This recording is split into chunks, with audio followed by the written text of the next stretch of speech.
Well, it oversees major hurricane protection projects in our country, but backlogs have flooded the Army Corps of Engineers lately. Now it's time, says one Louisiana congressman, to move the agency from its longtime home. Local 33's Harrison Golden explains. Wetlands, levees, flood control, and river navigation. Each function's falling under the Army Corps of Engineers, under the Pentagon's purview. So here we have Secretary of Defense Mattis out there focused on Russia, China, North Korea, Iran, and wetlands permits.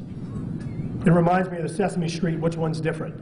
It has absolutely no compatibility. Louisiana Congressman Garrett Graves told the Press Club of Baton Rouge that defense officials have no business running the Corps. It's currently under $1 billion backlog nationally to fund projects, a third of which are in Louisiana. That includes the Morganza Levee project and the Comeet River Diversion Canal, still incomplete more than a quarter century after its proposal. I think what it means is taking these projects that have been around and backlogged for decades, like the Washington Street exit 40 years, the Comeet project 30 years, and finally breaking the logjam and actually delivering them. He's praising an idea by the Trump administration to move the Corps into departments he deems more fitting, like transportation for waterways projects and the interior for flood control and permits. A report out June 21st from White House Budget Director Mick Mulvaney's office suggests, quote, this consolidation would leverage the Transportation Department's expertise in infrastructure and make DOT's maritime responsibilities analogous to its role in other transportation sectors. You're going to see a cabinet secretary that truly prioritizes the mission.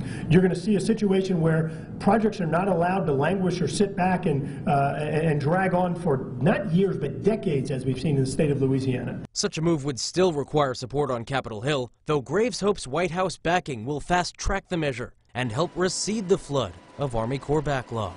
For your local election headquarters, I'm Harrison Golden.